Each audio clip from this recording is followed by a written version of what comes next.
नमस्कार दोस्तों, आप हैं अनिल कपूर के साथ हमारे पॉडकास्ट से समथिंग के साथ। तो आज हमारे साथ एक ऐसे गेस्ट हैं जो आर्मी में रह चुके हैं। He is an army retired person और उन्होंने पाकिस्तान के साथ 1971 की वॉर में भी हिस्सा लिया है और अभी वो समाज की सेवा कर रहे हैं काफ़ी सारी संस्थाओं के साथ जुड़कर।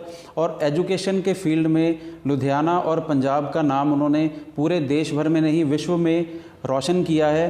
तो उस पर्सनैलिटी का उनका नाम है कैप्टन विजय कुमार सयाल। तो सयाल साहब, बहुत बहुत धन्यवाद, आपने अपना कीमती समय दिया हमें हमारे इस पॉडकास्ट पे आने के लिए, आपका शुक्रिया। जी धन्यवाद। तो मैं चाहूँगा कि सर आप हमारे लिसनर्स के लिए आप अपनी एक ब्रीफ में इंट्रोडक्शन दीजिए। वैसे तो बहुत कुछ है आपके पास बताने के लिए, तो वो हम जैसे जैसे इस पॉडकास्ट में चलेंगे तो वो डिस्कस करते चलेंगे। तो who is captain Vijay Kumar Sayal, ये आप प्लीज़ हमारे लिसनर्स को बताइए। जी, आपने कपूर साहब पहले ही आधा काम तो मेरा आपने आसान कर दिया। मैं बता दिया कि मैं कौन हूँ, क्या करता हूँ। स्टिल अगर आपने कहा तो मैं थोड़ा बता देता हूँ। मैं पैदा हुआ था पाकिस्तान में जब भारत आज़ाद हो रहा था। जी। I was born on 18th July 1947. Then the process of transfer of citizens from India to Pakistan and Pakistan to India that had started. लेकिन उस वक़्त जो भाईचारा था इतना ख़राब नहीं था, लेकिन आते आते 15 अगस्त के बाद इतना बिगड़ गया कि एक दूसरे को देखने वाले लोग भी नहीं थे। हाँ, सिल्वर लाइनिंग ऐसी थी, कुछ मुसलमानों ने हिंदुओं सिखों को अपने घरों में बिठा के बचाया, उनकी बहू बेटियों की रक्षा करी। कुछ ऐसे भी थी जिन्होंने ट्रेन जो जा रही है पाकिस्तान से इंडिया को, उनको लूटा, मारा, कूटा, कत्लेआम कर दिया। और उसका रिएक्शन भारत में भी हुआ, स्पेशली पंजाब के। जी। तो ये तो था शुरुआत का टाइम। उसके बाद मेरा परिवार जो है, हम लोग जॉइंट फैमिली में थे। तो वहाँ पहले आकर अमृतसर में रिफ्यूजी कैंप्स में रहे। उसके बाद को हमारे पिताजी के मित्र थे, उन्होंने पता लगा, वो उन्हें अपने घर ले आए। तो वहाँ रहे, जालंधर में कुछ काम शुरू किया, फिर लुधियाना आ गए। तो मेरी जो पढ़ाई है लुधियाना में हुई। जी। मैंने आरएस मॉडल स्कूल जो अभी है, जिसे आप RS model senior secondary school के नाम से जानते हैं, ये तब राष्ट्रीय संस्कृत विद्यालय था और आर्य समाज के अंदर मॉडल टाउन में चलता था। जी। तो फिर वहाँ से मैंने मिडिल क्लास करी, तो आर्या स्कूल में एडमिशन मिल गई मुझे हायर सेकेंडरी के अंदर। उस वक़्त ये पंजाब का बेस्ट नोन स्कूल था। जी। तो वहाँ एडमिशन भी मेरिट पे होती थी। वहाँ से मैंने हायर सेकेंडरी करी। 63 के अंदर मुझे I was fortunate to get admission in Government College for Boys, Ludhiana, which is again a known college for having produced n number of eminent Indians, जिन्होंने देश का नाम ऊंचा किया। तो जब मैं कॉलेज में गया तो उन दिनों, this was post 1962 Chinese war के बाद। जी। तो स्कूल के अंदर भी हमें, क्योंकि परिवार का एक वो संस्कार थे, औरा था देशभक्ति का, रिलीजन का, संस्कारों का, तो मैंने एनसीसी ले ली। एक उस वक्त देशभक्ति का मादा था, पोस्ट 62 मैं बता रहा हूँ आपको।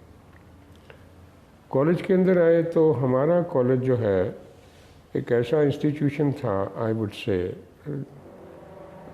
Uncomparable in terms of giving citizens, in terms of giving soldiers to the nation. हम लोग एनसीसी में थे, उस वक्त एनसीसी कंपलसरी थी। So there were 2 divisions of NCC. One was Armored Squadron, उसको हम लोग कहते थे it was a roadways to joining the Indian Army. दूसरे थे हर बच्चे के लिए कंपलसरी था। तो जब हम लोग कॉलेज में आ गए तो मन में था, एक ग्रुप बन गया हमारा लड़कों का जो फौजी बैकग्राउंड के थे। तो उसमें था भी हम लोग को फ़ौज में ही जाना। उन दिनों ऑफिसर्स ट्रेनिंग यूनिट हुआ करती थी, तो इंटरव्यू होती थी बाकायदा हमारी। तो हमने अप्लाई किया, पहले यहाँ लुधियाना इंटरव्यू हुई। तो I hope I am not going to very much detail. No that is okay sir. तो हमारा सर्विसेज सिलेक्शन बोर्ड में सिलेक्शन हुआ जो ऑफिसर्स के लिए करते हैं, हमारी ट्रेनिंग हुई। जब तक मैंने बीए करा, बीच में 65 की लड़ाई आ गई, तो हम लोग पुलिस वालों के साथ, पैरामिलिट्री के साथ हम लोग पेट्रोलिंग करते थे रात को, जितनी देर ये 65 का युद्ध रहा। तो मन में था अभी कुछ करें देश के लिए। तो I was very fortunate to get, उस वक्त अभी जल्दी कर लेते हैं। तो फिर हम शॉर्ट सर्विस में मैंने इंटरव्यू दिया, वहाँ भी सिलेक्ट हो गया। तो हमने कहा चलो ठीक है, शॉर्ट सर्विस में आ गए। तो this is how I got into the Indian army. तो सियाल साहब, जैसे आपने बताया कि आपके परिवार का काफ़ी इम्पैक्ट रहा आपके ऊपर, तो आपकी फैमिली एक फ्रीडम फाइटर्स की फैमिली है। 4 ऐसे सदस्य हैं आपके परिवार के, एक्सटेंडेड फैमिली के, जिनको ताम्रपत्रा से अवार्ड किया गया, नवाजा गया भारत सरकार की तरफ से। तो आपके दादाजी, आपके पिताजी और आपके पिताजी के 2 भाई जिनको ताम्रपत्र मिला, तो उन लोगों ने आपको कोई स्टोरीज़ बताई होंगी, कोई कहानियाँ सुनाई होंगी या कोई किस्से बताए होंगे। तो बहुत ज़्यादा लोग नहीं हैं जो हिंदुस्तान में अभी हम लोगों को या हमारे बच्चों को हिस्ट्री के बारे में बताएं, या इंडिपेंडेंस के टाइम पे और पोस्ट इंडिपेंडेंस कैसा माहौल था उसके बारे में बताएं। तो मैं चाहता हूं कि आप हमारे लिसनर्स के साथ अपना वो एक्सपीरियंस शेयर कीजिए, जो ख़जाना आपके पास है, जो आपके परिवार ने आपको दिया है, वो आप हमारे लिसनर्स के साथ शेयर करें। धन्यवाद, बहुत अच्छा सवाल आपने पूछा है, क्योंकि जब आप बात करते हैं संस्कारों की, देशभक्ति की, ये जो आप देखते हैं उसका इम्पैक्ट ज़्यादा होता है। तो ये तो मेरे पैदा होने से पहले की बात है, लेकिन मेरे ग्रैंडफादर ने, हम लोग जो पाकिस्तान में रहते थे, उस ज़िला डिस्ट्रिक्ट गुजरात था, उसके अंदर एक तहसील थी मंडी बहाउद्दीन। अब वो आजकल पाकिस्तान के अंदर वो डिस्ट्रिक्ट है। तो वहाँ पे उन्होंने आर्य समाज की स्थापना करी। उनके जो मित्र थे, लाला लाजपत राय जी, ये भगत सिंह के पिताजी थे, और ये क्रांतिकारी थे बहुत लोग, जो हमारे घरों में भी आया करते थे। अब आप एक बात समझ लीजिए, जिस प्रकार के लोग आपके घर में आएंगे वैसा माहौल बन जाएगा। तो अंग्रेज़ों के लिए 2 बातें उनको वो देशद्रोही मानते थे। पहला आर्य समाजी होना और दूसरा कांग्रेसी होना। कांग्रेस उस वक़्त एक जमात थी जिसको कहते थे कि ये they are against the Britishers and they want independence from the Britishers for the country. तो दोनों गुण हमारे परिवार में थे। तो पिताजी मेरे उन्हीं संस्कारों में पले। ग्रैंडफादर भी जेल में गए, उसके बाद वो फौज में भी रहे थोड़े साल, बर्मा की लड़ाई में उन्होंने पार्टिसिपेट किया। पिताजी जब 10 साल के थे तो उन्होंने वो 15 अगस्त तब भी मनाया करते थे, वो निश्चय करते थे। तो झंडा लहराना था। जब आपको देखा होगा, गांव के अंदर ना एक जगह होती है जहाँ पंचायत लगती है जी। उसके बाद से कुआं भी होता है, पीपल का पेड़ भी होता, तो जहाँ लोग बाग बैठ के शाम को मिला करते। तो अब उन्होंने कहा भी, अंग्रेज़ों ने पुलिस की ड्यूटी लगा दी कि आप झंडा नहीं लगाने देना किसी को। और पिताजी ने एक नौजवान सभा, बाल सभा बनाई थी, इसमें बच्चे देशभक्ति का प्रचार अपने कस्बे के अंदर घूम घूम के करते थे। तो पिताजी ने, मेरे ने बुर्का पहना, उसके अंदर बुर्के के अंदर झंडा और डंडा लेकर वहाँ जाकर जहाँ निश्चित जगह थी वहाँ झंडा फहरा दिया और इनकलाब जिंदाबाद, भारत माता की जय नारे बुलंद करे। इतने में पुलिस वाले आ गए। जैसे पता लगा, उन्होंने इनको उल्टा टांग के कुएं के अंदर लटका दिया, डंडे मारे, पिताजी के माथे पे चोट भी लगी, अंतिम समय तक उनके वो रहा वो जी। उसके बाद जैसे बड़े हुए, जो क्रांतिकारी आते थे, डॉक्टर सैफुद्दीन किचलू साहब थे, वो भी आया करते थे। तो इन्होंने ग्रुप बना लिया।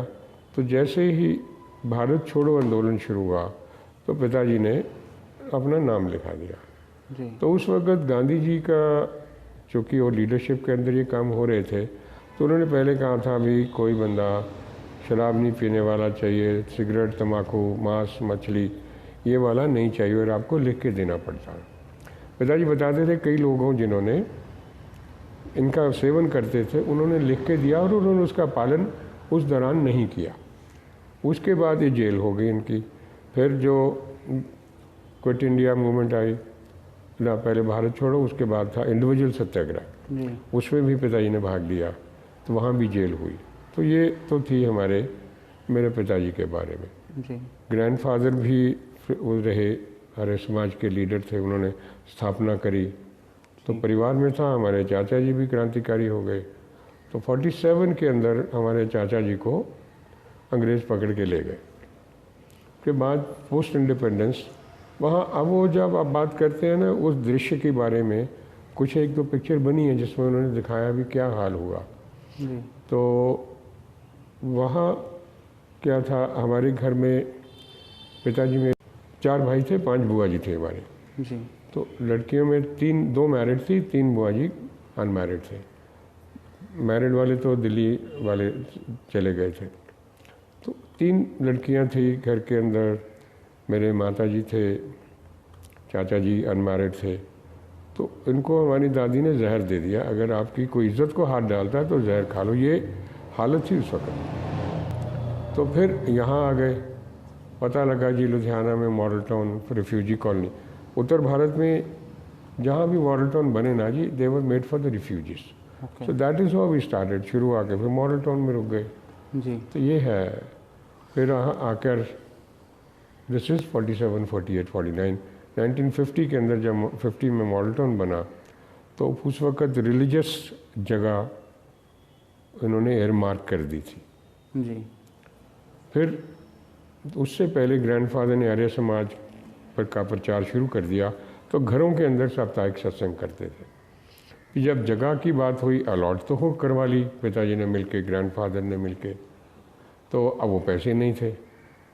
तो अब देखिए किसी महिला के लिए उसका ज्वेलरी जो है सबसे इम्पोर्टेंट, उसको बहुत प्यारी होती है। लेकिन मेरी दादी ने कहा जी ये ज्वेलरी ले लो, आप इसको बेच दो, जगह ले लो। उनको पता था कि मेरे ग्रैंडफादर का जुनून कितना है आर्य समाज के प्रति। तो लेकिन बाकी लोगों ने कहा नहीं जी इनको गिरवी रख देते हैं, तो जैसे ही हमारे पास पैसे होंगे तो हम आप उसको ले सकते हैं। तो चलिए वो ये जगह आर्य समाज मॉडल टाउन उस तप और त्याग से बनी। जी। ये है। आर्मी का आपने जब डिसीजन लिया ज्वाइन करने का कि मुझे आर्मी में ही जाना है, या आपको आपने एनसीसी से प्रेरणा लेते हुए आर्मी की तरफ गए, तो कोई फैमिली में ऐसे भी लोग थे जिन्होंने आपको सपोर्ट किया और कुछ लोग होंगे जिन्होंने आपको बोला कि नहीं आपको उधर नहीं जाना? तो कोई ऐसा इंसिडेंट या वाक़या आपको याद है आपकी लाइफ से कि मुझे जब मैं कॉलेज में चला गया ना जी, तब मैंने आपको बताया कि ऑफिसर्स ट्रेनिंग यूनिट में चला गया। तो we known as officer cadets. तो सबसे पहले तो मेरे ग्रैंडफादर को बहुत खुशी हुई, पिताजी को बहुत खुशी हुई, भाई चलो बच्चे के अंदर कुछ संस्कार हैं, देश सेवा का भाव है और ये जाएगा। तो इतराज़ तो नहीं था, लेकिन थोड़ा मेरी दादी को था, भाई सबसे बड़ा बच्चा है, फौज में जाएगा, अब लड़ाई का मौसम है, क्योंकि 65 की लड़ाई हो चुकी थी जी। तो फिर उन्होंने, लेकिन मेरे ग्रैंडफादर ने कहा नहीं भाई जाता है बच्चा तो जाने दो। तो दैट्स ऑल। लेकिन मुझे कुछ ज़्यादा रेजिस्टेंस नहीं मिला। In fact the idea was welcomed by the family. तो सयाल साहब बातचीत को आगे बढ़ाते हैं। आपने इंडियन आर्मी ज्वाइन करी थी, तो किस रेजिमेंट में आपने उसको ज्वाइन करा और 1971 वॉर में आपने एक्टिवली पार्टिसिपेट किया था, उसके बारे में मैं चाहता हूं कि आप हमारे लिसनर्स को ज़रूर कुछ बताएं।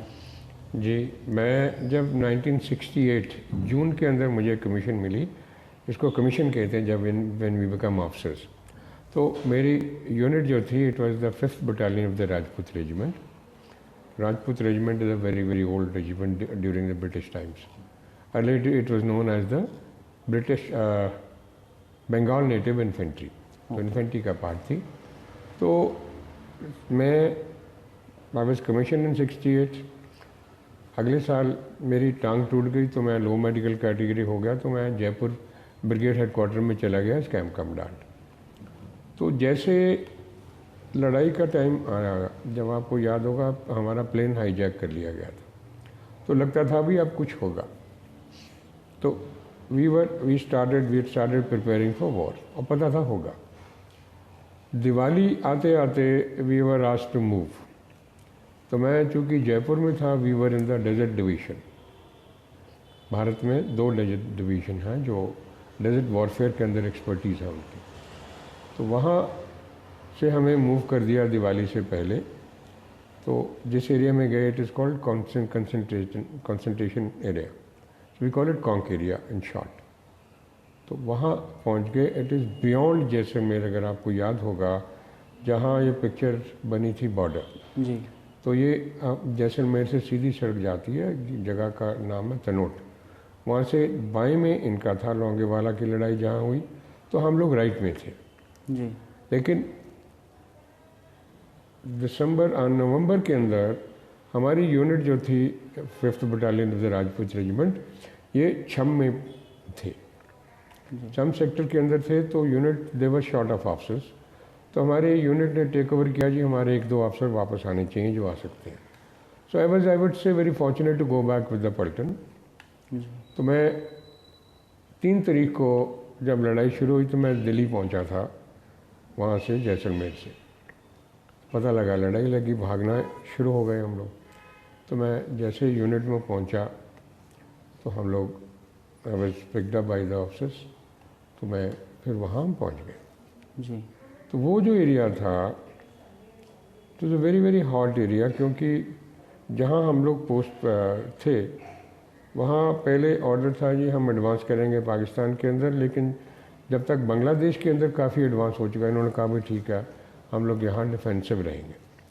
तो उस एरिया के अंदर हमें डाल दिया गया। तो जैसे ही मैं यूनिट पहुँचा तो मैं एक्चुअली जब पहले था पल्टन के अंदर, I was a commando platoon commander, I am a commando qualified. जी तो जाते ही हमारी ड्यूटी लग गई कि आप पेट्रोल लेके जाएंगे दुश्मन एरिया के अंदर। तो मेरे साथ 1-2 लड़के थे, पुराने मैंने मांग ली, मैंने कहा ये ले जाता हूँ। तो हम 3 जन थे। तो we went to the area into the Pakistan, और वो जो एरिया था मुनव्वर तवी नदी है जिसको तवी के नाम से जानते हैं, हमारे एरिया में it was known as Munawar Tawi. तो उसको पार किया, ठंड के दिन थे, बरसात ठंड का टाइम था और तवी का पानी बिल्कुल बर्फ़ जैसा था। उस वक़्त नहीं पता लगा भी क्या कितनी ठंड है या नहीं, क्योंकि दिमाग जो था और जगह पे कंसंट्रेट कर रहा। तो हमने देखा पाकिस्तान के टैंक वगैरह की मूवमेंट और रात को कर रहे थे। तो वापस आके हमने अपनी फॉर्मेशन को बताया कि साहब पाकिस्तानी टैंक हुए। तो उसके बाद हमने एयर स्ट्राइक करनी शुरू कर दी। जी सुबह उस वक़्त हमारे पास कोई इतने एडवांस प्लेन नहीं थे, लेकिन हमारे जो पायलट हैं मैं उनको आज भी सल्यूट करता हूँ। सुबह सुबह शुरू हो जाता था, जैसे ही आप समझिए रोशनी होने लगती, we call it first light से ही शुरू हो जाते थे। 4 प्लेन हमारे आते थे, 2 ऊपर उनको गार्ड करते थे, 2 नीचे पाकिस्तान एरिया के अंदर बम्बार्डमेंट करते थे। तो तीसरे दिन हमने देखा जैसे ही हमारे प्लेन आए उधर से पाकिस्तान के सेबर जेट आ गए। तो वो जैसे वो लोग आए, हमारे पायलट्स ने उनको एंगेज करना शुरू कर दिया। बिल्कुल आप जैसे समझ लो हमारे सिर के ऊपर ऐसे चक्कर लगा रहे थे। तो हमारा पायलट जो प्लेन था, हंटर ने उसके पीछे आया और थोड़ा सा डिप करके उसको रॉकेट लगाया। रॉकेट आपको बताता हूँ सीधा जाता है, जो बॉम्ब है वो ड्रॉप किया जाता है। तो the Pakistani sabre was hit. उन्हें चक्कर लगाया, वो भी मैं उसको भी लड़के की बहादुरी की दाद देता हूँ। उन्होंने देखा भी उसके प्लेन को आग लगी, उसने फिर भी हमारे ऊपर फायरिंग करी। तो उसके बाद जैसे ही 1 सेकंड के अंदर हमसे 1 किलोमीटर आगे निकला और इट ब्लास्टेड ऑफ, और उसका पता ही नहीं लगा, भी कुछ भी नहीं पता लगा।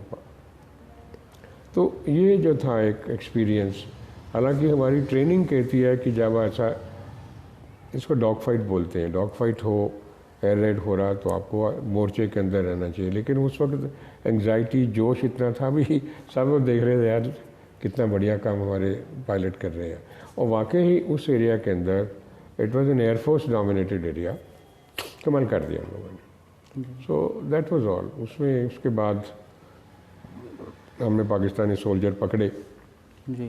तो अब उसको पकड़ के इनिशियल इंटरोगेशन करी, तो उसको बोलते हैं जी इनको हायर हेडक्वार्टर भेज दो, हमने क्या करना है इनका। तो उनको ही सिखाई थी, अगर तुम काफिरों के हाथ पड़ गए, वो हमें काफिर कहते हैं, तो तुमको जलाएंगे, जो जलाना मुस्लिम धर्म के विरुद्ध गिना जाता। तो उसको पूछा, वो कहता जी हमें तो बताया गया था कि अगर तुम काफिरों के हाथ, फिर उसको लगा भी मैंने तो इनकी जेल में हूँ, कैद में हूँ, तो काफिर कह दिया मारेंगे मुझे।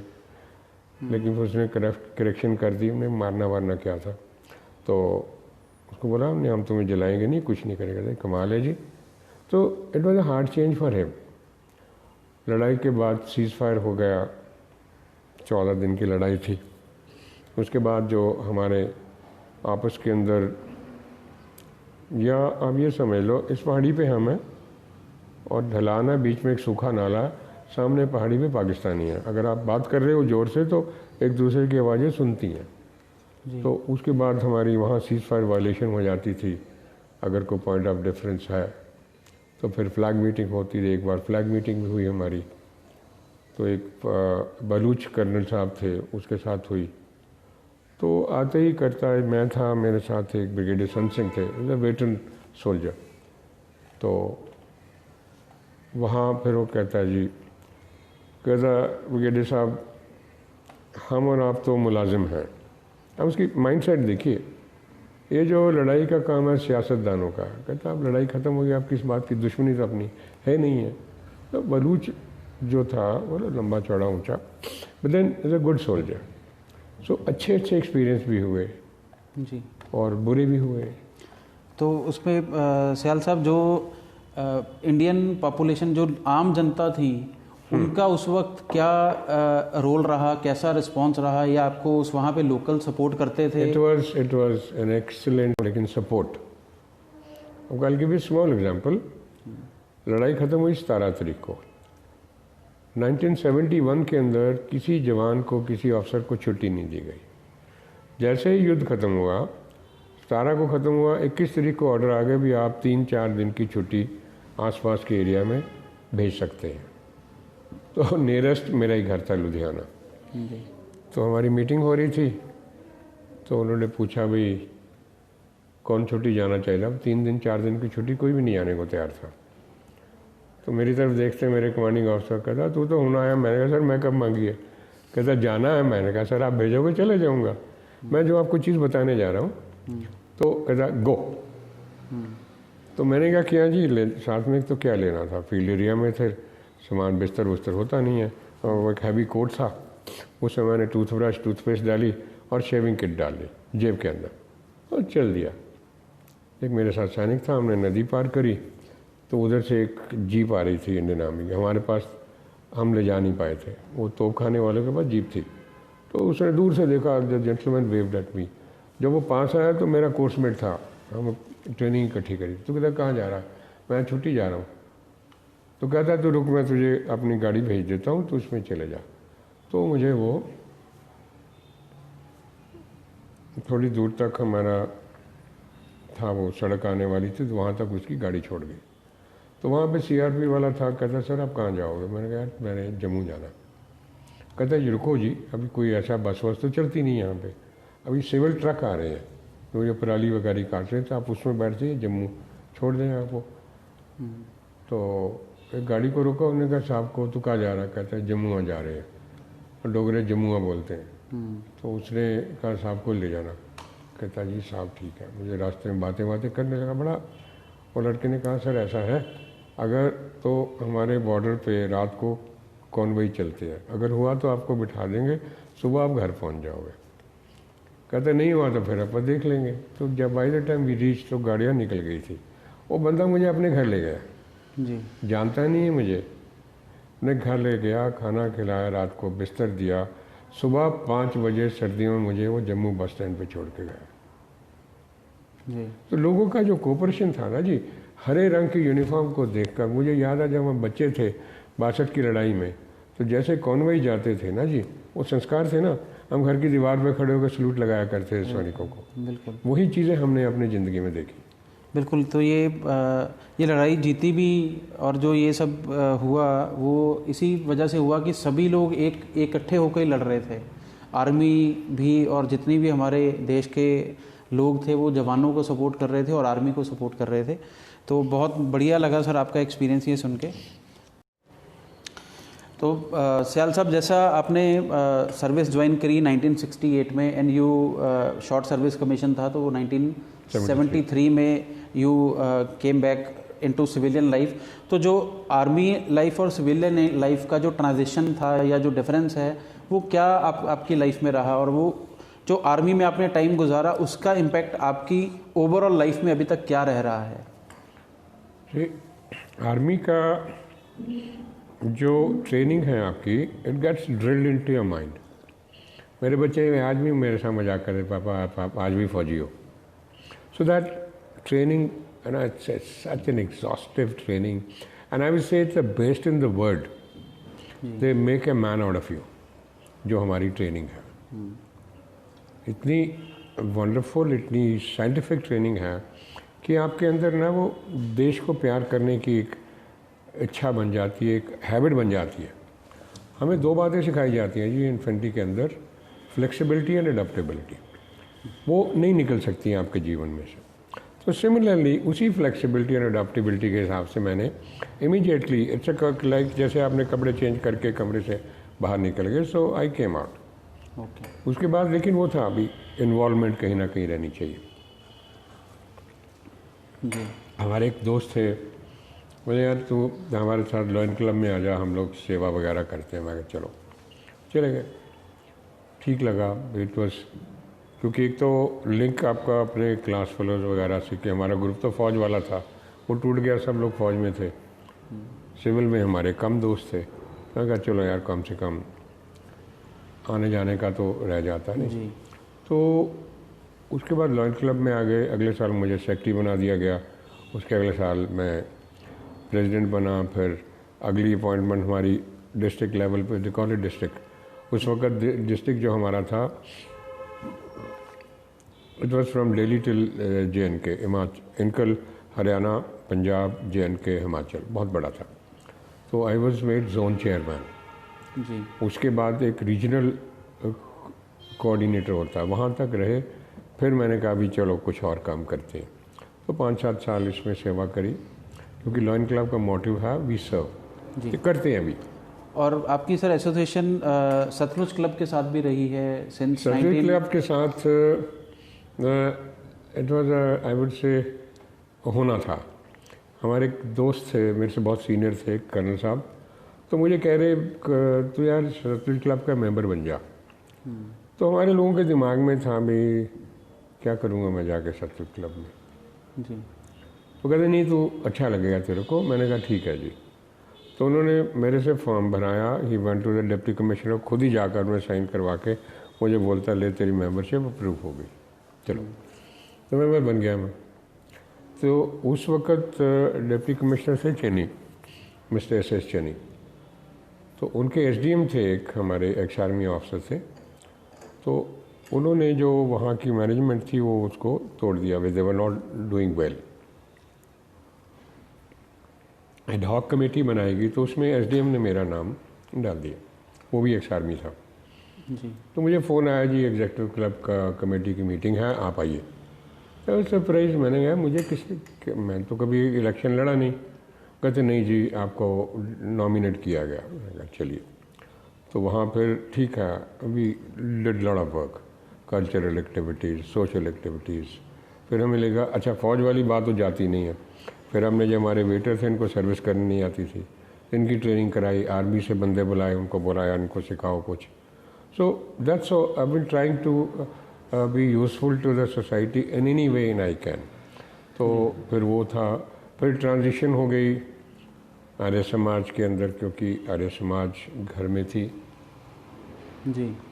हमारे घर में रोज़ हमारे माता जी हवन करते थे, मेरे ग्रैंडफादर, ग्रैंड पेरेंट्स सब लोग हवन करते रहे डेली। अब मैं खुद, मैं, मेरी वाइफ, मेरे भाई साहब की वाइफ, हम लोग सब हवन करते हैं। संडे को बच्चे बैठ जाते हैं। तो उसमें था आर्य समाज, चूँकि मेरे ग्रैंडफादर द्वारा बनाई गई थी। इन्होंने वो, मैंने बताया आपको, राष्ट्रीय संस्कृत विद्यालय बनाया। आर्य समाज का एक योगदान बहुत रहा है जी, क्योंकि ये एक सुधारवादी संस्था है जी। इन्होंने जो अच्छे काम हैं, एक तो उसमें रहते हैं। एजुकेशन वाज वन, क्योंकि आप किसी भी सोसाइटी को, किसी कौम को अगर बनाना है तो आपको एजुकेट करना पड़ेगा। स्वामी दयानंद जी ने बताया उस वक़्त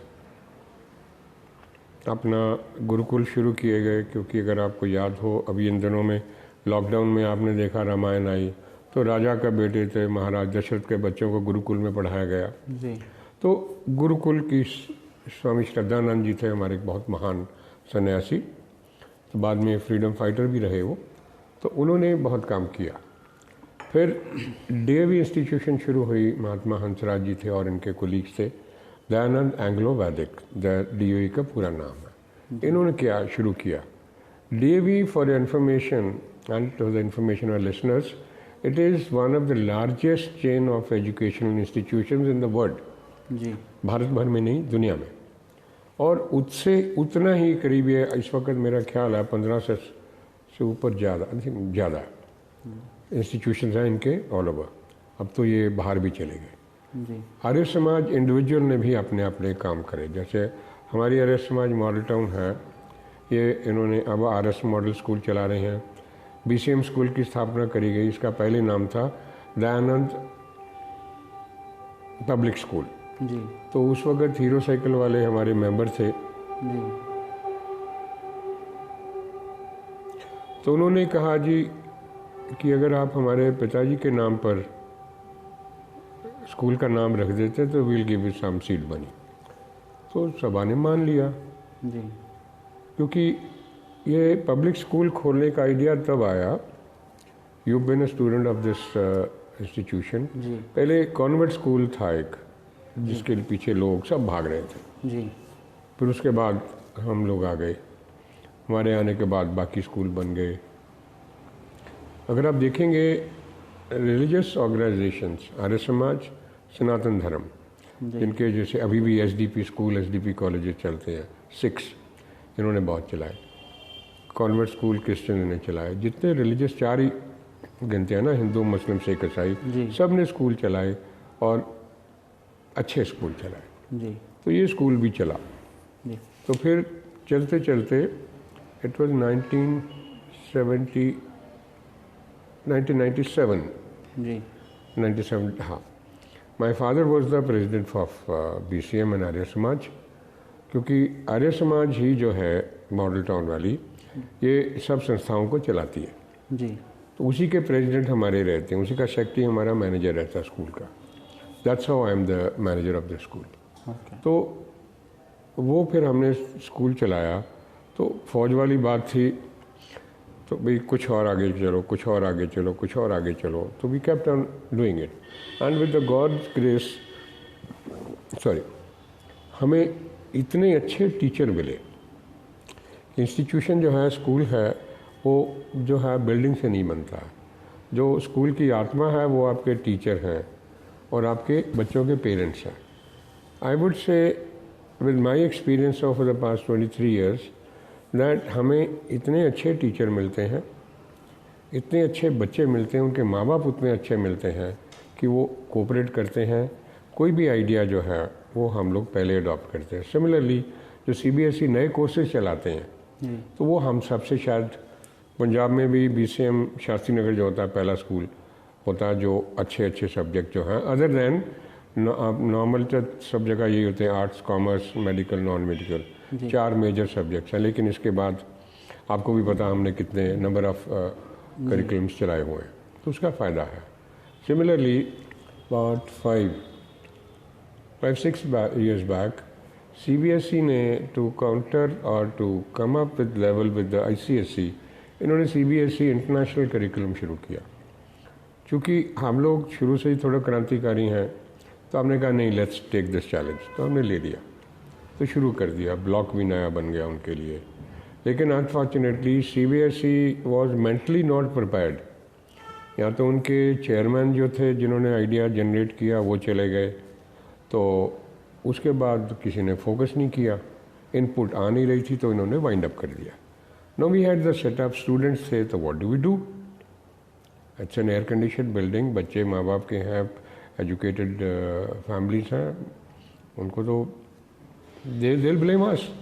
CBSE से उनको कुछ नहीं लेना देना।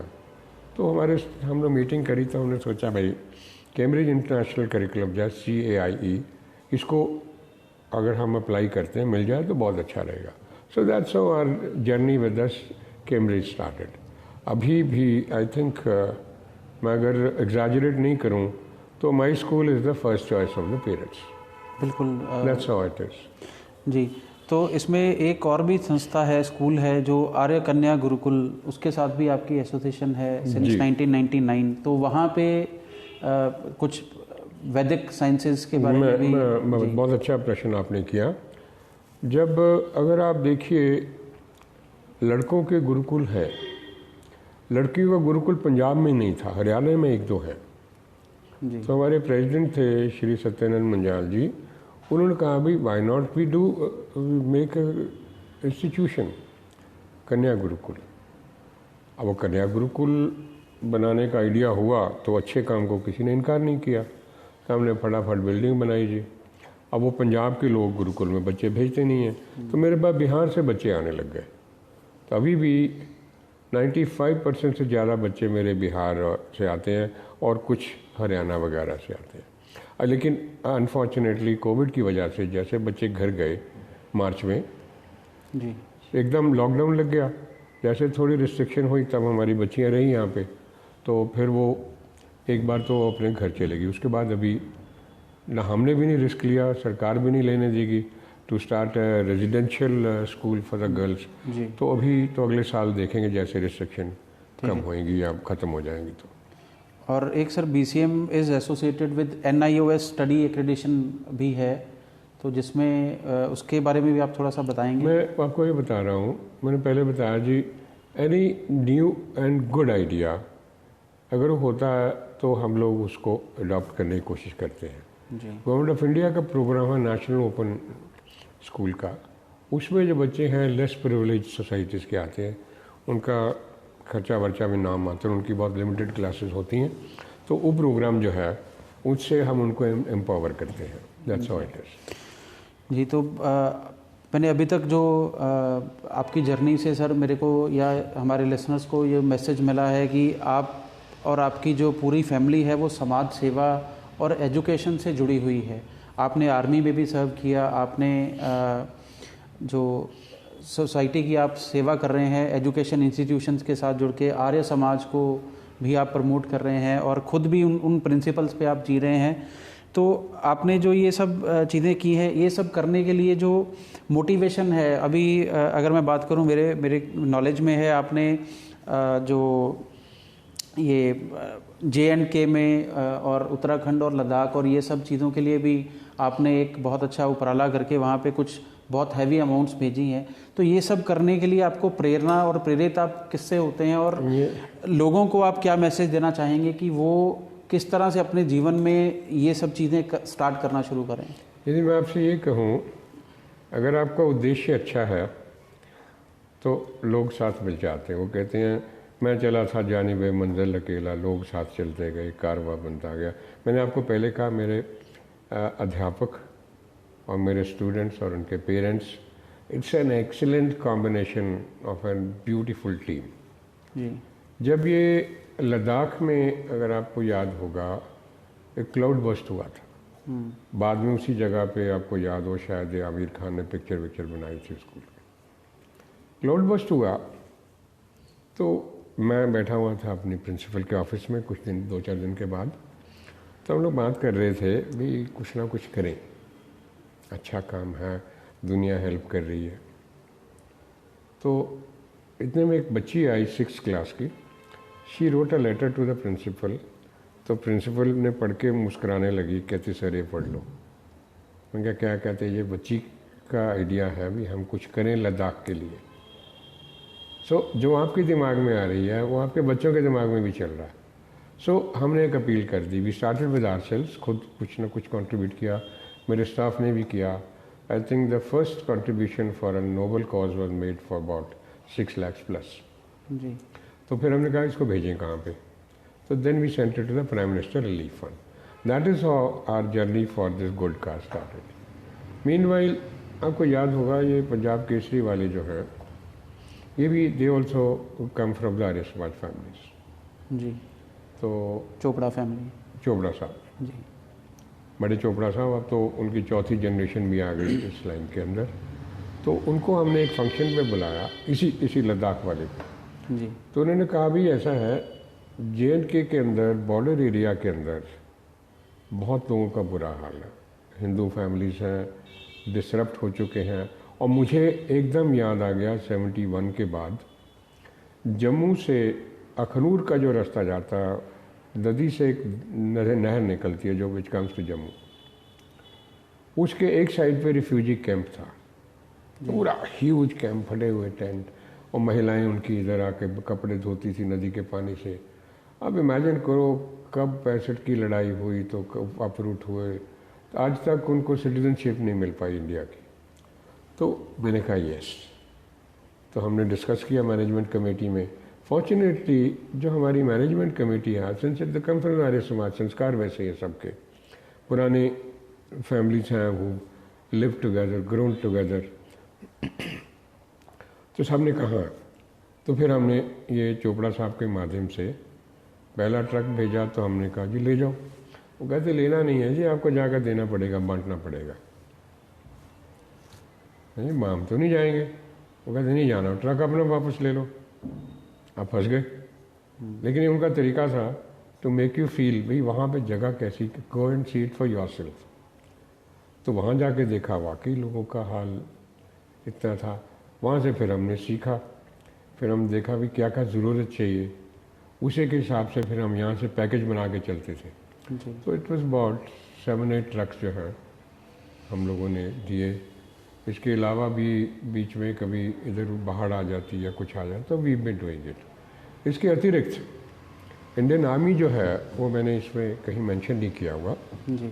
वो, क्योंकि being an army officer my self, तो यहाँ के जो स्टेशन कमांडर्स हैं उनको कोई ना कोई काम स्कूल से पड़ गया, इंडस्ट्री से पड़ गया, तो दे कॉन्टैक्ट में।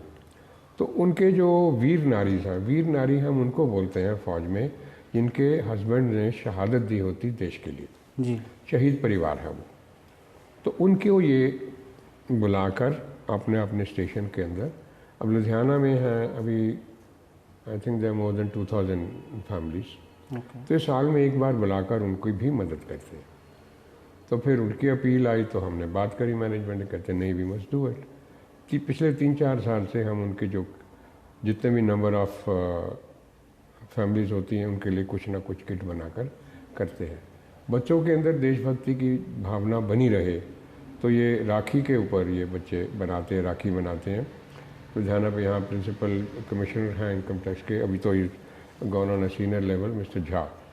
तो उनकी लेटर हमें आई कि आप ऐसा कर सकते हैं। हमने कहा हम तो कर ही रहे हैं। तो हम क्या करते थे जी, Siachen is the one area which is the highest what should I say the battle field in the world जी। -50 से तो टेम्परेचर ज़्यादा ही जाता।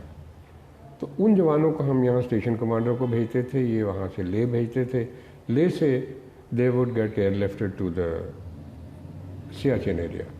तो वो जो लिंक है हमारा फ़ौज के साथ, देश के साथ, सैनिकों के साथ, वो बना रहता है। इसी तरह फिर हमने देखा 4 साल हो गए, मेरे मन में आया कि जो इंडियन मिलिट्री अकेडमी देहरादून है, अगेन भारतीय सेना को ये रेगुलर अफसर दे रहे हैं, तो उनकी परेड क्यों ना देखी जाए। फिर ये होता है भी एक सिर्फ देखने से कुछ नहीं होता।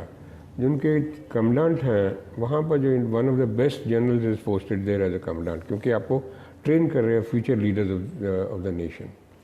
तो फिर हमने वहाँ एक चिट्ठी लिखी। फिर हमारे एक दोस्त थे राष्ट्रपति भवन के अंदर, उनको मैंने कहा था, मैं उनको जानता हूँ, मैंने कहा ये ऐसा है, I would want the commandant to address my students. इसे तो आप ऐसा करो, कम अ डे अर्लियर, उनके जो कमांडेंट की पासिंग आउट परेड होती कम ऑन दैट डे, तो it is a full dress rehearsal. तो हम उस दिन गए। बच्चों ने ज़िंदगी के अंदर पहली बार इतना बढ़िया परफॉर्म, कभी आप देखिए यूट्यूब के ऊपर आर्मी की पासिंग आउट। तो फिर उन्होंने हमें अब पूरा एरिया घुमाया, दिखाया गाड़ियों के अंदर। फिर मेस में ले गए, कमांडेंट साहब आए, उन्होंने खुद मिलकर बच्चों को बड़ा, it was a very very highly motivating experience for them.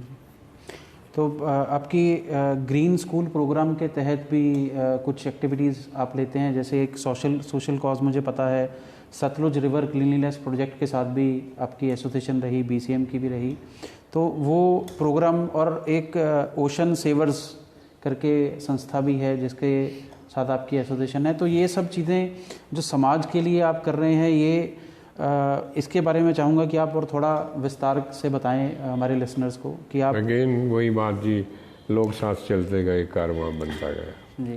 तो you are known by the company you keep, तो मन में रहता है। I think we were the first school, हमारे पास एक एनवायरनमेंट मैनेजर है, it's a very very dedicated lady, extremely good. उसके मन में हर वक्त होता है अभी क्या, what next what next.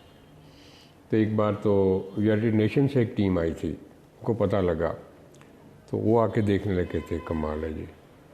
I mean very less school जो इतना एनवायरनमेंट के ऊपर ध्यान देते हैं।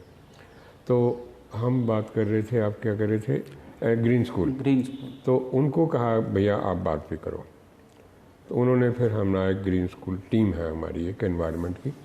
तो अगर आप अच्छा काम करते हैं then you the world knows about it. तो फिर एक ऑर्गेनाइजेशन है उसकी जो हमारी, उसको आई थिंक GOBAR ऑर्गेनाइजेशन है, नाम थोड़ा भूल रहा हूँ मैं। तो वो पैन इंडिया लेवल के ऊपर वो आपको जज करते हैं ऑन योर रिपोर्ट्स, और एक बार फिर आप ऑडिट भी कर लेते हैं वो। तो उसमें भी वी बिन जस्ट हम 3-4 साल लगातार उसमें we been coming in the top 10 schools of India.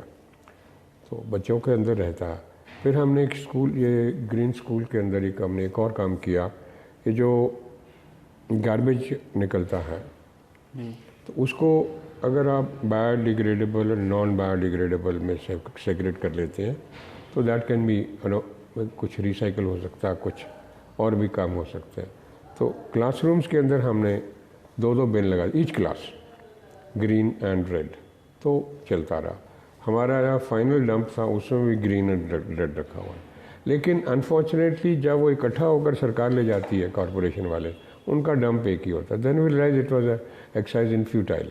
तो फिर हमने वो बंद कर दिया, क्योंकि जो पर्पस बच्चों को सिखा रहे हैं, लेकिन वो आदत बन गई।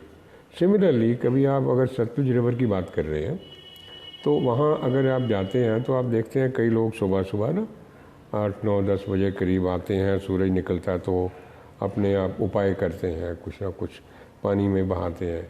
लेकिन उसके बाद जो लिफाफा है वो प्लास्टिक का, या तो वो नदी में फेंक देते हैं या बाहर फेंक देते हैं। जी। तो हमने सोचा नहीं भी चलिए कुछ इस काम में भी करते हो। हमारी जो एनवायरनमेंट मैनेजर है, मैंने बताया आपको, it's a very dedicated teacher, तो वहाँ बच्चों को लेके गई, लोगों को बताया साहब ऐसा मत करो, यहाँ एक बिन बांध देते हैं, आप उपाय करके अपना लिफाफा जो है प्लास्टिक का पानी में मत फेंकिए। जी। कुछ दिन चला वो, बाद में वो बिन उठा के ले गया कोई। तो ये है। लेकिन जो आप बच्चों के संस्कार डाल देते हैं ना जी, ये पानी के ये लिफाफे जो हैं, फिर हमने no plastic use in the school वो कर दिया। कोशिश रहती है अभी बच्चे सीखें। सिमिलरली ये जो लंच बॉक्सेज इनके प्लास्टिक के अब नहीं लाते हैं बच्चे, तो धीरे धीरे है, लेट्स होप इट कंटिन्यूस। जी।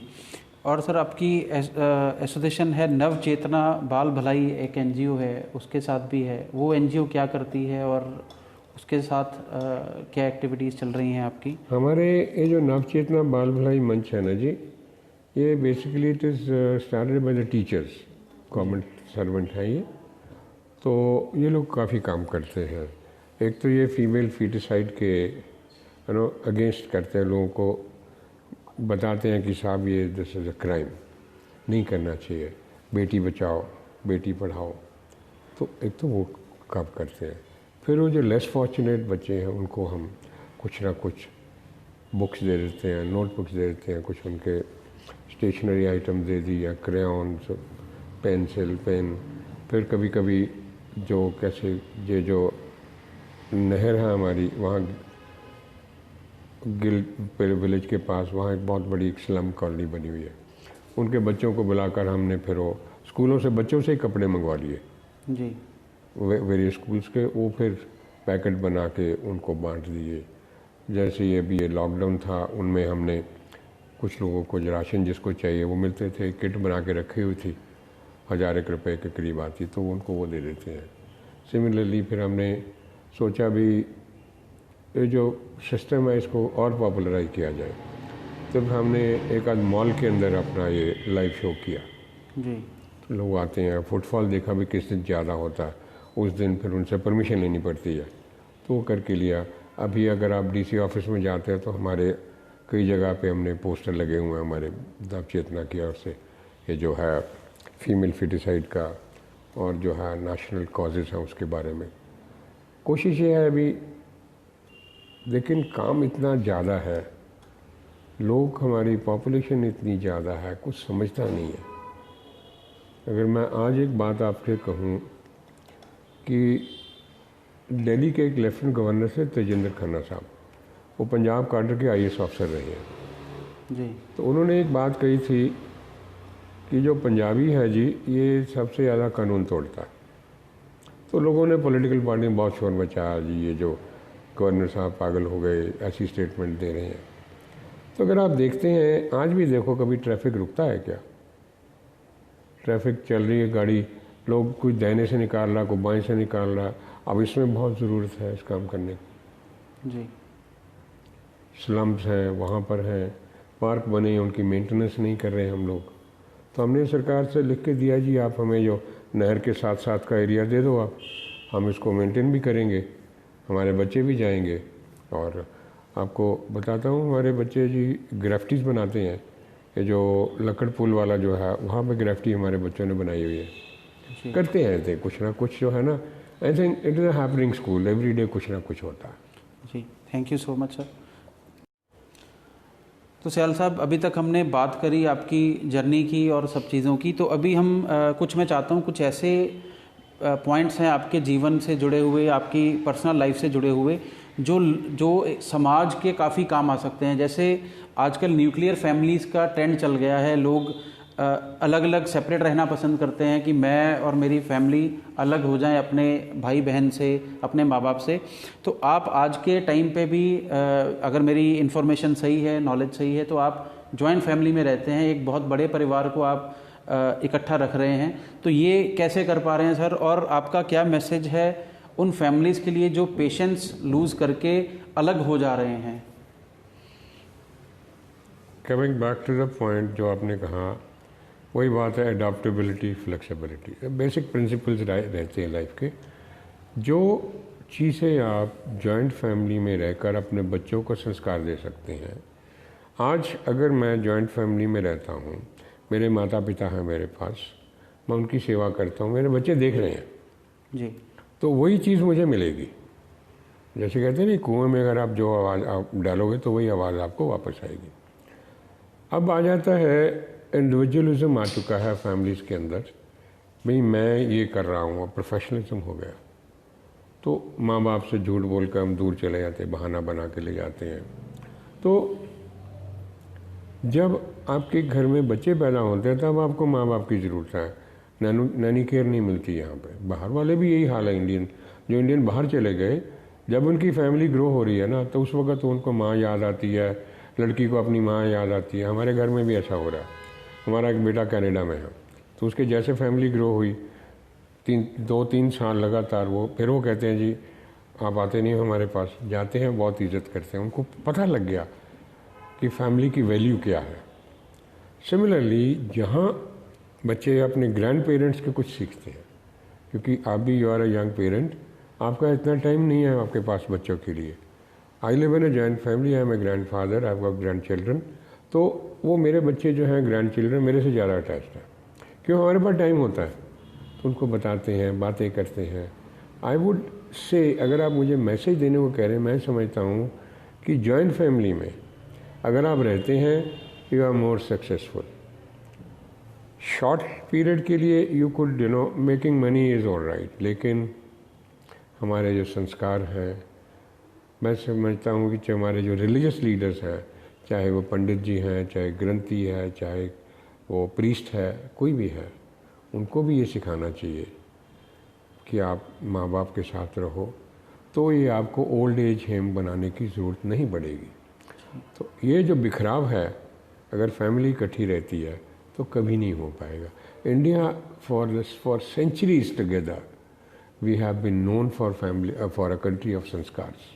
जी, दुनिया हमारी तरफ देखती कि ये तुम कैसे करते हो, लेकिन हम लोगों ने को ब्लाइंडली फॉलो करना शुरू कर दिया वेस्ट को। लेकिन वेस्ट की जो अच्छी बातें वो नहीं ली हमने, जो उनकी फास्ट मूविंग थिंग्स थी वो ले ली। जैसे आप बात कर ले फास्ट फूड की है, सबको पता है जंक फूड वो कह रहे हैं। जब नाम जंक फूड है तो उसको आपको फूड वैल्यू किया देगा जी। जो नंबर ऑफ डिजीज़ विच जो हम लोग हो रही है आजकल, तो ये because of this unhealthy food habits हो रही है। अगर आप परिवार में रहते, क्यों होता क्या है, सिंगल मदर उसको काम पे जा रही है, तो वो क्या कर रहा है, ब्रेड लगाया, जैम लगाया, बच्चे को टिका दिया, शाम को आते हुए बर्गर उठाए, फलाना उठाया, लो भाई खा लो।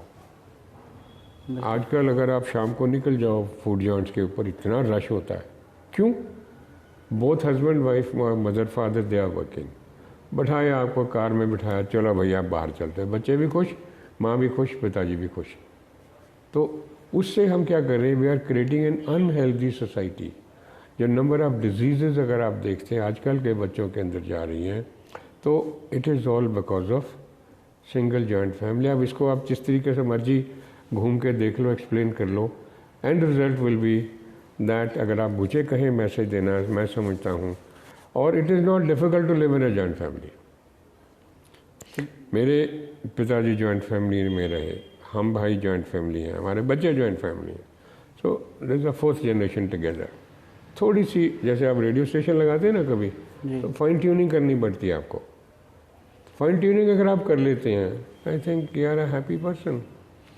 अभी जैसे लॉकडाउन हुआ, जितनी लड़ाइयाँ, जितने डाइवोर्स, जितने पंगे पड़े सिंगल फैमिली के अंदर, जॉइंट फैमिली में तो किसी को प्रॉब्लम हुई नहीं जी। तो उसका इल इफेक्ट तो इमीडिएटली सामने आ गए ना।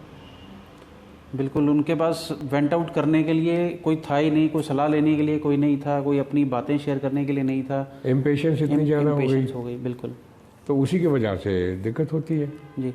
तो जो जी, लड़की पढ़ी लिखी है, लड़का पढ़ा लिखा, वो कहती my must have my way of life, you must have your way of, और वो क्लैश कर रहा है, तो उसी की वजह से काम हो रहा है। वो बंदा कहता है मैं मेल शॉविनिज्म है, वो आ जाता है। तो लड़की आजकल की पढ़ी लिखी है, वो क्यों दबेगी जी। तो ये चीज़ें जो हैं संस्कारों से आएंगी। हमारे स्कूलों के अंदर रोज़ हवन होता है, ये क्लास हवन करती है, आजकल भी हो रहा है। पोस्ट लॉकडाउन टीचर बैठ जाते हैं, मेरे टीम है हमारी, रोज़ हवन कराते हैं। एक एनवायरनमेंट आपको मिलता है। जो बंदा आता है यहाँ कहता जी ये यहाँ इतना सुंदर एनवायरनमेंट है। मैंने कहा भैया ये धरती ब्लेस्ड है। दोनों स्कूलों के अंदर और गुरुकुल के अंदर रोज़ हवन होता है। एक 11 एकड़ जगह के अंदर 3 जगह पे रोज़ हवन हो रहा है। गुरुकुल में 2 बार होता था। तो you can imagine the vibration कितनी पॉजिटिव होएंगी वहाँ पे। सो ये I would say let us go back to the roots of India. जो रिलीजन है, हवन आप क्यों कर रहे हैं? इट इज़ वातावरण को प्योरीफाई कर रहे हैं, एनवायरनमेंट क्लीनलीनेस हो रही है। अगर आप देखते हैं भगवान राम को महाराज दशरथ ने गुरु वशिष्ठ के साथ क्यों भेजा? राक्षस जो थे उनसे ऋषियों मुनियों की रक्षा के लिए। अगर एक राजा अपने बच्चे के लिए कर सकता तो वहाँ तो हर घर में हवन होता। तो इसीलिए एनवायरनमेंट जो था इतना शुद्ध होता था। आज जितनी पॉल्यूशन हम लोग फैला रहे हैं, आप देखिए सुबह आप उठते हो, you start creating garbage, toothbrush कर रहे हैं, टॉयलेट जा रहे हैं, क्या कर रहे हैं। कुछ अगर अपने घर के अंदर देखते हैं कितना गार्बेज निकल रहा है, क्यों कर रहे हैं? लेकिन उसको अगर आपने न्यूट्रलाइज करना है तो हवन करोगे आप। हवन, let us not relate this हवन टू आर्य समाज ओनली। आपको याद होगा संस्कार जो है ना जो चलते हैं, आपने अपना घर बनाया होगा जब, तो आपने हवन किया होगा, गृह प्रवेश किया होगा जी। आपके पिताजी का जन्मदिन होगा, माता जी का होगा, भाई पंडित जी को बुला लो, हवन करते हैं। वो पता नहीं क्यों कर रहे हैं, लेकिन एक इनबिल्ट है आपके दिमाग के अंदर कि हवन करने से घर में अच्छा होता है। उसी को अगर आप सबको समझा देते हो तो मैं समझता हूँ this country can become heaven. जी, तो बहुत बढ़िया आपने बताया सर कि जॉइंट फैमिलीज़ में जो लोग रह रहे हैं उनकी आपस में जो प्यार है वो बना रहता है, और दूसरा कोई भी प्रॉब्लम होती है तो वो आपस में बैठ के उसको सुलझा सकते हैं। और आगे सर मैं एक और चीज़ आपसे जानना चाहूँगा कि आपको अगर आपकी एज तकरीबन 73 है, 1947 टू 2020, और आप अभी लाइक 73 साल के बूढ़े नहीं, 73 साल के जवान लग रहे हैं, तो उसके पीछे कुछ तो आर्मी में आपने जो टाइम लगाया वो रहा होगा। उसके अलावा आप क्या रूटीन फॉलो करते हैं और क्या आप मैसेज देना चाहेंगे? आजकल आपने देखा है बच्चे मोबाइल्स में, टीवीज़ में और इंटरनेट पे ग्लूड हो गए हैं, तो उसको कैसे मतलब बैलेंस करें पेरेंट्स के लिए और बच्चों के लिए? आप क्या मैसेज देना चाहेंगे? It's a very fine question जो आपने पूछा है। वो अगेन एडाप्टेबिलिटी, फ्लेक्सिबिलिटी आ जाती है। मुझे याद है 1968 में जब मैं अफसर बन के फ़ौज में गया, तो हमारे यूनिट के अंदर पहले जो वीवीआईपी बजट था, that was of general Cariappa, then field marshal Cariappa. He was the first chief of Indian army. तब by then he had retired. तो उन्होंने आके एक बात बताई हमें, वो थोड़ा ना एंग्लोसाइज हिंदी बोलते थे, तो एक सेंटेंस उनका मैं बताता हूँ आपको। इसे आप लोगों का बीच में आकर हमारा उम्र कम हो जाता है। पहले अब यंग 21 साल का लड़का था मैं, नहीं समझ आया। बाद में सोचा जनरल साहब ने कुछ कहा तो उसका it must have a meaning. Then we realise he says, अगर आप यंगस्टर्स के साथ इंटरेक्ट करते हैं तो आप कभी बूढ़ा नहीं हो सकते हैं। Similarly as I said earlier, since 1998 I have been associated with the schools. तो हम इंटरेक्ट किससे कर रहे हैं? बच्चों के साथ जी। तो अगर आप बच्चों के साथ बच्चा बन जाते हो तो how can you grow old? तो एक वही मेंटल आपका सेटअप है, तो यू डोंट ग्रो ओल्ड। तो उसी के हिसाब से आपको एजिलिटी बनानी पड़ती है। भाई बच्चे ये ना कहीं ये बाबा कितों आ गया, दैट काइंड ऑफ थिंग। बिल्कुल। और सर आपके अगर बिल्कुल एक और पर्सनल सवाल है जो शायद आपसे कभी डिस्कस भी नहीं हुआ। आपको मैंने सुना है गोलगप्पे बहुत पसंद हैं, तो गोलगप्पे खाने का अगर आपको शौक़ है, या आपका जो फूड है वो आप सारा घर का बना ही खाते हैं? तो ये दो चीज़ें मुझे आपके जानने वालों ने मुझे बताई हैं, जो आपके चाहने वाले। गोलगप्पे वाली जो बात बताई वो बताया ठीक है, लेकिन हम बाजार में नहीं खाते। बाजार में नहीं खाते, ठेले पे खड़े होकर नहीं, लेकिन हमारे घर के अंदर बनाते हैं। आजकल क्या हो गया, एक रेडीमेड ज़माना आ गया, तो एक आपको गोलगप्पा की वो आ जाती है, क्या टिक्की क्या, तो उसको आप फ्राई करो घर पे आप बनाओ खा लो। हमारे घर में बच्चे, अभी तो खैर लॉकडाउन हो गया, इतना कम बाजार का खाना वैसे भी नहीं खाते ज़्यादा। घर में हमारे वो बात आ गई, जॉइंट फैमिली के अंदर जॉइंट एफर्ट है। आज बच्चे कहते हैं यार टिक्की खानी है, बनाओ जी आलू की टिक्की बना लो, फलाना खाना फलाना खा लो। तो घर का खाना जो है at least it made in a hygienic place. तो घर में गोलगप्पे खा लो, जो मर्जी खा लो, लेकिन मुझे नहीं याद मैंने कभी ठेले पे खड़ के गोलगप्पा खाया हो। हाँ, कभी कभी शादी में जाते तो एक आध को खा लेते, बट नॉट रेगुलरली। जी। डॉक्टर APJ अब्दुल कलाम जी के साथ तो 3 इंटरेक्शंस आपकी हुई हैं उनके साथ, 2004 में, 2005 में और 2014 में। आपने उनको इस BCM स्कूल के अंदर, BCM शास्त्री नगर के अंदर, उनको as a guest of honour आपने उनको बुलाया था। तो उनके साथ आपकी जो ये तीनों इंटरेक्शंस रहीं, और उनसे आप क्या इंस्पिरेशन लेते हैं, और स्कूल के बच्चों को वो क्या मैसेज दे के गए, और समाज के लिए उन्होंने बहुत कुछ किया है। He was the missile man. तो वो मैं चाहता हूँ कि उस तीनों इंसिडेंट्स और तीनों जो आपकी वार्तालाप थी उनके साथ, इंटरेक्शंस थी, वो आप हमें बताएं, हमारे लिसनर्स को। मैं ज़िंदगी के अंदर अगर किसी बंदे से, इतनी उम्र हो गई मेरी, किसी से इम्प्रेस हुआ हूँ तो शायद सबसे ज़्यादा डॉक्टर कलाम साहब से हूँ। अब वो बात आती कैसे, 2004 के अंदर, since I been an member of the LMA और उनकी एग्जीक्यूटिव कमेटी में भी रहा मैं, तो उनको यहाँ किसान मेला में आना था। तो हमारी टीम लग गई भी, वाई नॉट। अब राष्ट्रपति देश का आ रहा है लुधियाना में, पहली बार शायद कोई राष्ट्रपति आए थे, मुझे नहीं याद कोई और राष्ट्रपति जी आए हों। तो LMA ने कोशिश करी उनको मिलने की, तो हमारी टीम गई, ही सेड ओके। तो मेरे दिमाग में आया भाई why not my school also. तो फिर हमारे एक जानकार थे सीनियर ऑफिसर, वो उनके पहले राष्ट्रपति के वो रहे थे मिलिट्री सेक्रेटरी। फौज का एक लेफ्टिनेंट जनरल रैंक का ऑफिसर राष्ट्रपति भवन में हमेशा रहते हैं। He is known as the military secretary to the president, is called MSP। तो प्रीवियस MSP थे, तो मैंने उनसे बात करी। मैंने सर ऐसा है, if you can put in a good word to the MSP who is present. तो उन्होंने उससे बात करी। तो then I started discussing with him. वो कहता सर ऐसा है, मेरे से एक कोर्स जूनियर थे वो, तो कहते सर ऐसा है जी, आइदर इट इज़ LMA और it is your school, we can not have multiple program because he is already committed for Kisan Mela also. तो मैंने कहा नहीं, फिर then I can't be very selfish, let it be for the LMA only. तो LMA में फिर हमने पहला जो एक्सपोजर अपने स्कूल को दिया विद द राष्ट्रपति जी, तो मेरे बच्चों ने नेशनल एंथम वहाँ प्रेजेंट किया और some of teachers were also allowed to attend that programme. लेकिन वो दिमाग में अड़ गया भी राष्ट्रपति जी को मिलना है। तो फिर I started talking to the MSP। फिर मैंने कहा सर मेरे बच्चों को आप मिला दो। He used to address me as sir, I used to address him as sir because a very senior officer. तो देन ही सेड सर आप क्रिसमस पे आ जाओ। मैंने कहा सर क्रिसमस पे नहीं आना, वो दूर से हेलो बाय बाय करके चले जाएंगे ना, we want a proper. Then उसको रियलाइज़ हुआ भी ये बंदा बड़ा सीरियस है, नहीं मानेगा। Then he spoke to the president कि ऐसा ऐसा एक स्कूल है, वो बच्चों को लाया। Then see the best part about doctor Kalam was, जहाँ भी गए वो during his tenure of 5 years, he definitely made it a point to interact with the children. उनको बच्चों से बहुत प्यार था, चाहे वो कह रहे थे जो इंडिया 2020 उनका विजन था, ही हैड रियलाइज भी जो पुराने बुढ़े लोग हैं ये नहीं सुधरेंगे, तो he would impress upon the youngsters, बच्चों को, कि कल ये फ्यूचर ऑफ इंडिया है कल का, इनको बताओ।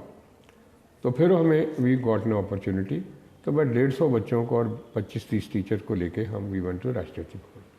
बड़ा बड़ा स्ट्रिक्ट प्रोटोकॉल होता है जी। उन्होंने कहा जी आप क्वेश्चन बताओ क्या क्या पूछी जाएगी, कौन पूछेगा। चलिए वो बात हो गई, वहाँ गए हम लोग। तो एक जो बात बड़ी क्लियर, एक तो उनके था भी must have a vision, have a dream, live your dream. फिर उन्हें अपने बारे में थोड़ा बताया भी कैसे वो ज़िंदगी में थे। He had in fact appeared for the air force interview in Dehradun, वो रिजेक्ट हो गए वहाँ पे। तो वहाँ से उदास होकर, come from a very poor family, तो फिर वो ऋषिकेश में आ गए। बच्चा रो रहा है एक, तो एक महात्मा जी ने पूछा बेटा क्यों रो रहा है, तो ही टोल्ड हिम, कहता सर मेरी तो लाइफ ख़राब हो गई। कहता नो, परमात्मा ने अगर आपको वो रास्ता नहीं खोला ना, इसका मतलब है तुम्हारे लिए डेस्टिनी कुछ और इंतज़ार कर रही है। एंड वो महाराज इतने सही थे, वो बाद में आपको प्रूव हो गया। The gentleman went on to become the missile man of India. क्या बंदा था वो। और उनके जो सीनियर थे डॉक्टर सतीश धवन, उन्होंने एक स्टोरी हम हर जगह सुनाते थे। वो I am very passionate about doctor साहब फीलिंग्स। तो उन्होंने कहा जी पहला हमारा मिशन था जिसका मैं इंचार्ज था, सम ऑफ दैट मिशन फेल्ड। अब फेल हो गया तो it is a very disgraceful thing, यार तुम्हारा एक प्रोग्राम फेल हो गया। तो डॉक्टर सतीश धवन खुद आके उन्होंने कहा यस माय प्रोजेक्ट फेल्ड। तो उन्हें अपने सबॉर्डिनेट को जिम्मेवारी नहीं लेने दी। अगला था program, it went off, it was successful. He said no you go and take the interview, press को जाओ तुम मिलो। He said that is a leader, that is a boss, that is a commander. तो ये जो चीज़ें थी हमें, तो मुझे लगा भी मेरे बच्चों को भी मिलनी चाहिए। अब वो बंदे का ना लालच बढ़ जाता है। हैविंग गॉन देयर, तो हमने कहा नहीं मिलना चाहिए। And he was come, and क्योंकि वहाँ एक लिमिटेड बच्चों के लिए जा रहा है, यहाँ मैं 1000 बच्चों को बिठा दूँगा। तो फिर we kept on following. Doctor साहब रिटायर भी हो गए, उसके बाद भी नहीं छोड़ा हमने। तो जैसे हम यहाँ से फ़ोन जाता था वो कहते वेट करो, करेंगे प्रोग्राम। देन फाइनली इसे ठीक है जी, इस डेट को डॉक्टर कलाम साहब आएंगे। तो हमारे पैर ज़मीन पे नहीं लग रहे थे। I mean for a school like VCM,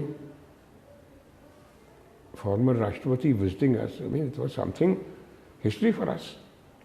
तो ये पूरा मेरा जो देख रहे हैं आप लॉन, यहाँ हमने बच्चों ने इतना बढ़िया प्रोग्राम बनाया, उनके बारे में लिख के। टाइम नहीं था उनके पास ज़्यादा देखने को, पढ़ने को। एक जगह उनका पोर्ट्रेट भी बनाया था। इसे हू मेड दिस? हमने कहा you are my arts teacher. कहता मुझे मिलना है उसको। हमने कहा sir she is on duty there. कहता आई वांट मीट। तो वापस आए, उन्होंने कहा ये सामान जो लिखा है इसको भेजो आप, सेंड इट टू द राष्ट्रपति भवन। तो फिर नहीं, उनका घर था तब, वो शिफ्ट हो गए थे in a different house other than Rashtrapati Bhavan. तो वहाँ पे मेरे टीचर ले गए, वो बच्ची को मिलाया जिन्हें पोर्ट्रेट बनाया था। डॉक्टर साहब उन बच्चों को बाहर तक छोड़ने आए, and he told the staff इनको गाड़ियाँ दो, let them go back to the railway station. So this is, अब ये नहीं मिल सकते आपको ये लोग। तो जो बच्चों ने, जिन टीचर ने इंटरेक्ट किया उसको, आप समझ लो उनका जीवन बदल गया। तो मैं समझता हूँ कि as a school manager, if I have been able to do all this, तो मैं कुछ कर पाया अपने बच्चों के लिए, कुछ कर पाया अपने टीचर्स की एनहांसमेंट के लिए, कुछ उनकी पर्सनालिटी डेवलपमेंट के लिए। तो that's how the journey goes on. जी, तो वो सिर्फ इस स्कूल के लिए नहीं सर, ये लुधियाना के लिए प्राइड की मूवमेंट थी जब एक राष्ट्रपति या पूर्व राष्ट्रपति किसी स्कूल में आ रहे हैं। और मेरे लिए एज एन एल्यूमिनाई, क्योंकि मैं भी यहाँ पढ़ा हूँ और मेरे परिवार के बच्चे इसी स्कूल में पढ़ रहे हैं, मेरे अपने दोनों बच्चे इसी स्कूल में पढ़ रहे हैं, तो हमारे लिए भी ये बहुत गर्व की बात है कि एक ऐसी संस्था है जो ना कि सिर्फ समाज सेवा का काम कर रही है, एजुकेशन का काम कर रही है, बल्कि समाज सुधार का काम भी साथ में कर रही है और आने वाली जनरेशन्स और लीडर्स को तैयार कर रही है। तो अब्दुल कलाम जी को यहाँ पर लेके आने के लिए मैं आपको धन्यवाद करता हूँ और सल्यूट करता हूँ सर कि आपने अपनी इंडिविजुअल एफर्ट्स के साथ और प्लस आपकी स्कूल मैनेजमेंट की सपोर्ट के साथ इसको अंजाम दिया। और एक बात और बताता हूँ आपको जी, जो हमारा यहाँ पे राइटअप से ना, जो कलाम साहब के घर के जो अंदर जो उनका विलेज है, वहाँ हमारे कुछ लोग देखने गए लुधियाना के, उन्होंने कहा यार बीसीएम की वहाँ प्रेजेंटेशन है। तो उनका जो म्यूज़ियम बना हुआ है कलाम साहब का उनके घर के अंदर, तो उसमें बीसीएम की प्रेजेंस है। आई मीन इसके लिए बढ़िया और क्या हमारे लिए, it can not be a more proud moment for us. और ये चीज़ें सर आप देखिए, ये पैसा नहीं दे सकता, ये चीज़ें no amount of money can give this satisfaction and recognition जो आपकी वजह से या आपकी एफर्ट से इस संस्था को और लुधियाना को मिली हैं। राष्ट्रपति भवन के अंदर भी आपकी रिप्रेजेंटेशन हुई और जो उनका घर है जहाँ जब म्यूज़ियम बना दिया गया है, तो वहाँ पे भी अगर लुधियाना या बीसीएम और पंजाब का रिप्रेजेंटेशन है वहाँ पे, तो it's a great thing sir. जी, तो सियाल साहब, अब मैं चाहूँगा कि क्योंकि आपने 1947 से लेके 2020 तक का हिंदुस्तान देखा है, तो इमीडिएट आफ्टर इंडिपेंडेंस का टाइम भी आपने देखा है, आपकी फैमिली के थ्रू आपको इंडिपेंडेंस से पहले के हिंदुस्तान के बारे में भी पता है, और आज का जो दौर है जहाँ पे इतना सब कुछ टेक्नोलॉजी में एडवांसमेंट्स हो गई हैं, उससे उन दोनों में आपको क्या अंतर लगता है और आप उसको कैसे देखते हैं? और क्योंकि ये हमारा लास्ट सवाल है, तो मैं जब आप इसके बारे में बताएंगे तो एंड में मैं चाहूँगा कि आप हमारे लिसनर्स को, हमारे जो लोग इसको सुन रहे हैं, उनको क्या मैसेज देना चाहते हैं वो भी आप प्लीज़ ज़रूर दीजिएगा। आपने एक बात पहला पूछा कि pre independence next 30-40 years and the next 30-40 years. जी, सो उसमें मेरा एक ज़िंदगी का एम रहा है जी, आप गलती मत देखो किसी चीज़ में। हर जगह पर, हर समाज पे अगर आप गलतियां देखते हो नज़र आती हैं, लेकिन अगर आप उसकी पॉजिटिविटी देखते हैं तो मुझे लगता है I think we are a better human beings. मैंने तो शायद यही सीखा अपने ग्रैंड पेरेंट्स से, पेरेंट्स से। तो जो प्री इंडिपेंडेंस की बात कर रहे हैं आप, उस वक़्त भी बहुत प्यार था लोगों के अंदर। तो जिस एरिया में हम रहते थे, it was a Muslim dominated area, लेकिन मेरी फैमिली जो थी दे वर रिस्पेक्टेड लॉट, क्योंकि कोई भी अंदर बंदा आपको प्यार करता है, इज्जत करता है, आपके कैरेक्टर पे, आपका जो व्यवहार है उस पर करेगा। आपका व्यवहार अच्छा है तो दुनिया आपको प्यार करेगी।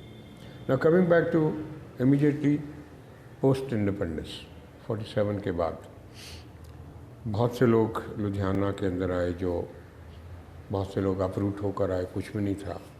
उन्होंने मेहनत करके इस पंजाब को बनाया, लुधियाना को बनाया, मेहनती थे। हाँ, जिन लोगों ने ईमानदारी के साथ मेहनत करी उन्होंने अपना नाम भी बनाया, पैसे भी बनाए, देश की उन्नति में भाग दिया और इंटरनेशनल लेवल के ऊपर भी भारत का या लुधियाना का नाम दिया। That's why they call it Manchester of India. अब आ जाते हैं पोस्ट इंटरनेट एज कह सकते हैं। अब उसमें क्या हो रहा है, हमारी खुद की गलती है क्या? मैंने से हमारी खुद की गलती मीन्स यंग पेरेंट्स, वो माँ बाप को अपना काम है, उनको लाइफ ऐसी है, जो प्रोफेशनल है उनको घर आके अपना लैपटॉप पे काम करना पड़ रहा, और बच्चे चाहते हैं हमारे साथ बात करे, वो कहता है यार तू मोबाइल ले ले, कर ले काम जो उससे करना। अब उसको धीरे धीरे उसकी एडिक्शन हो गई। अब उसको अगर आप लोगे तो नहीं समझेगा, उसकी डाइवर्शन करनी है तो आपको बच्चों के साथ क्वालिटी टाइम देना पड़ेगा। Therefore, if you say my message to the young parents is please, please, please spend quality time with the children. I'll ask a question. मैं हमेशा अपने बच्चों के यहाँ पेरेंट्स भी होते हैं फंक्शन में, 2 बातें पूछता हूँ।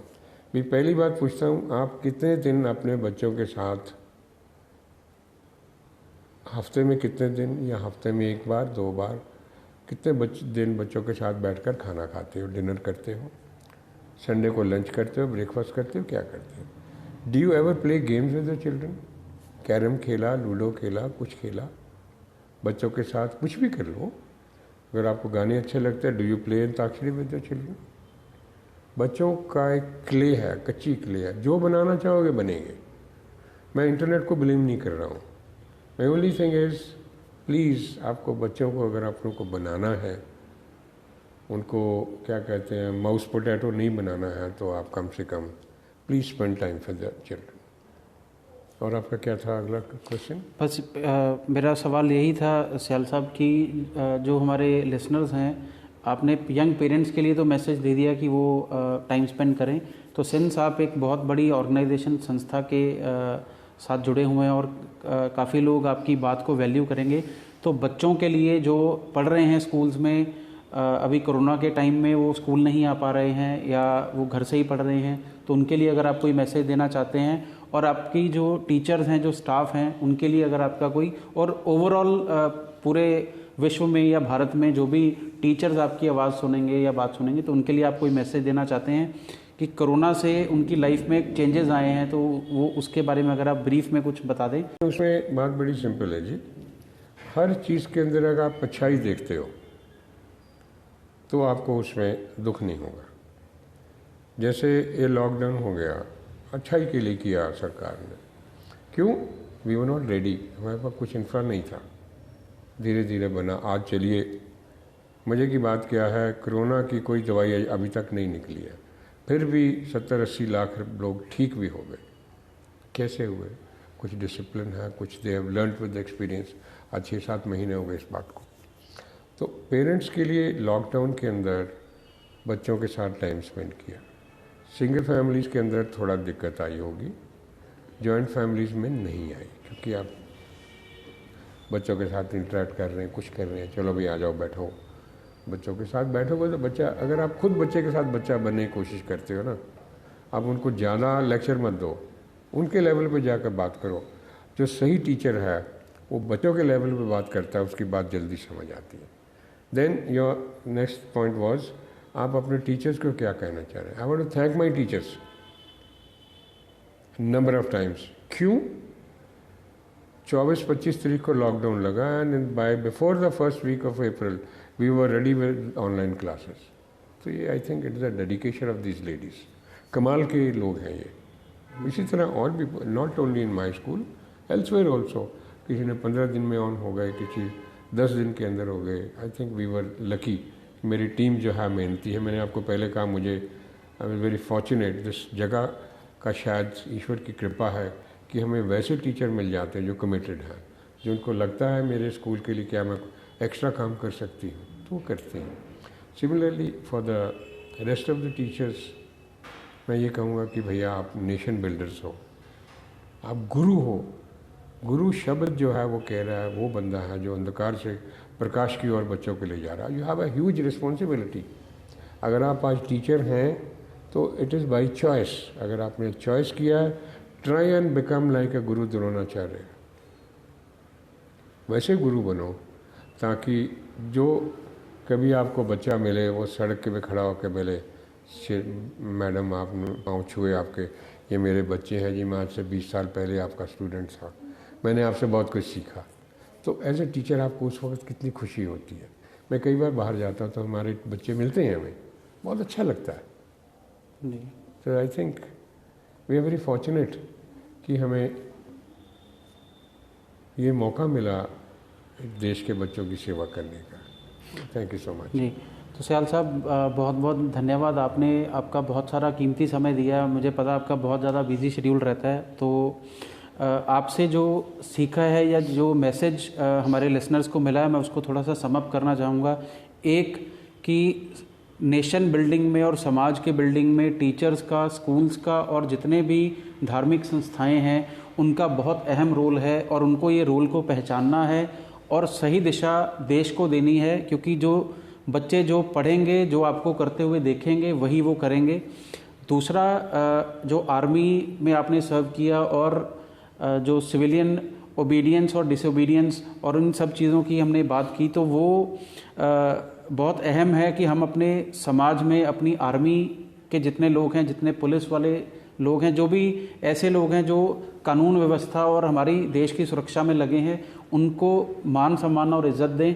और अंत में जो आपने हमारे लोगों को मैसेज देना चाहा, या जो जितने भी लोग इस पॉडकास्ट को सुन रहे हैं, कि जॉइंट फैमिलीज़ और बच्चों को संस्कार देना आपका काम है। पेशेंस हम लूज़ ना करें, और जो जॉइंट फैमिली है उसमें जो संस्कार दिए जा सकते हैं वो न्यूक्लियर फैमिलीज़ में दे पाना बहुत मुश्किल है।